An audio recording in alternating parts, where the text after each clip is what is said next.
আজি আজি কেইটামান চোৰৰ বাচ্চা কুকুৰৰ পোৱালি কথা কৈ আছোঁ। মই জুবিনদাৰ ন্যায়ৰ ক্ষেত্ৰত মই ভিডিঅ' বনাই লৈ পেলাই মই ফেচবুকত দিছোঁ। এই চোৰৰ বাচ্চাকেইটা চালা মাক বাপেক নোহোৱা জহৰা সন্তান এইকেইটা, মুখখনো বহুত বেয়া। ইহঁতকেইটাই কমেণ্ট জাৰি আছে। মোৰ ব্যক্তিগত কামৰ কাৰণে থুৰি না হেৰি কৰি আছোঁ হে। আজি এজনী চালা মাইকী মানুহে চিঞৰি লৈ পেলাই কান্দি আছে, নিজৰ পতিক হেৰুৱাই লৈ পেলাই। আজি নিজৰ শিৰৰ সেন্দুৰখিনি মোচা নাই। আজি অনুভৱটো তহঁতে কৰিছনে? চোৰৰ বাচ্চা এই অসমৰ ৰাইজে কৰি আছে। লাজ নাপাওঁ চালা, মাৰে বাপেৰে নাই নেকি? ফেচবুকত যে কমেণ্ট জাৰি থাক যে কিহৰ কাৰণে? চুকত সোমাই লৈ পেলাই মাত না, তয়ো মাত, তহঁতেও মাত। মই বহুতকেইটা কমেণ্ট মই ডিলিট কৰি দিছোঁ হা। ইহঁতৰ যে ইয়াত ডিকুমণিয়ে ব্যক্তিগত কিবা হেৰিৰ কাৰণে মানে ব্যক্তিগত কিছুমান ফাইদাৰ কাৰণে যে মাতি আছে, যে ফেচবুকত ভিডিঅ' বনাই আছে, তেনেকুৱা বুলি ভাবি আছে। আৰে ইমান জহৰা সন্তান হ'ব পাৰনে তহঁত চালা? মাৰে বাপেৰে নাই নেকি হা? জুবিন দা কোন হয় তহঁত নাজানো নেকি? অসমীয়া হৈ লৈ পেলাই চালা ইমান অসভ্যালি চালা কমেণ্ট কৰিব বিচাৰ। ৰাজনীতি কৰিছেনে নাই নাজানো নেকি? ৰাজনীতি কৰিছেনে নাই? আজি অসমখনত কি হৈ আছে?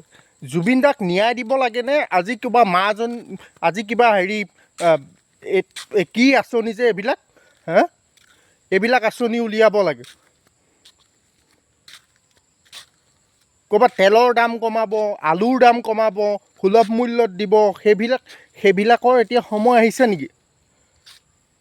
মুঠতে একো নাজানো, জুবিন দাক ন্যায় লাগে সেইটোৱে জানো। আৰু জুবিন দাৰ ন্যায়ৰ কাৰণে যদি মাতিব লাগে মাতি যাম। সদায় জুবিন দাৰ কাৰণে ভিডিঅ' বনাই যাম যেতিয়ালৈকে। আজি 22 দিন হ'ল। কোনখন অসমত আছ এবাৰ চিন্তা কৰ।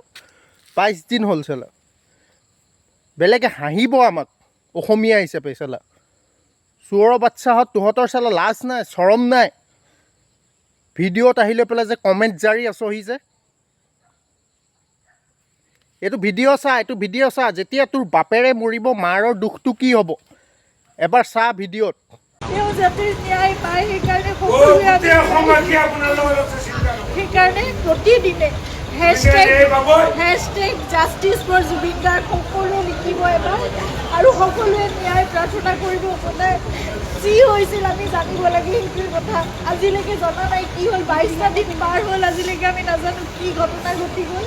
কিন্তু আপোনালোকে সকলোৱে লিখিব। আপোনালোকৰ ছ'চিয়েল মিডিয়া আছে, এখন যুদ্ধৰ আমাৰ সকলোৰে এখন হাতত প্লেটফৰ্ম আছে। সকলোৱে সেই প্ৰাৰ্থনা কৰাৰ লগতে আপোনালোকে জাষ্টিছ বিচাৰিব লাগিব, ন্যায়। সেইকাৰণে আমি খুব ধৈৰ্যৰে আমি অপেক্ষা কৰি আছোঁ, কিন্তু সেই ন্যায় আমি পাব লাগিব। সেইকাৰণে সেই যুঁজখনত আমি সদায় ব্ৰতী হৈ থাকিব লাগিব। আপোনালোকক প্ৰাৰ্থনা জনাইছোঁ, hashtag justice for Zubeen Garg সদায় লিখিব। আপোনালোকে সদায় লিখিব, সদায় দাবী কৰিব, সদায় অনুৰোধ কৰিব, সদায় প্ৰাৰ্থনা কৰিব।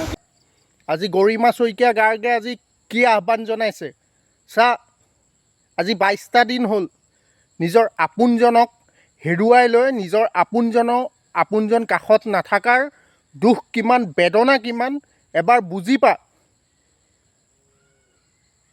ঘৰৰ পৰা উঠাই আনি লৈ পেলাই মাৰিম। কাৰোবাৰ খং কাৰোবাৰ ওপৰত উঠাই দিম। ঘৰৰ পৰা উঠাম আৰু ইমান মাৰিম তহঁতক। কুকুৰৰ পোৱালিহঁত MC চালাম BC বহুত মুখখন বহুত বেয়া, সেইকাৰণে ঘৰৰ পৰা আঁতৰি আহি লৈ পেলাই তহঁতক দিছোঁ গালি। এইবিলাক দুখ বুজি পা। এইবিলাক ভিডিঅ' চা, নিউজত কি হৈ আছে চা এবাৰ।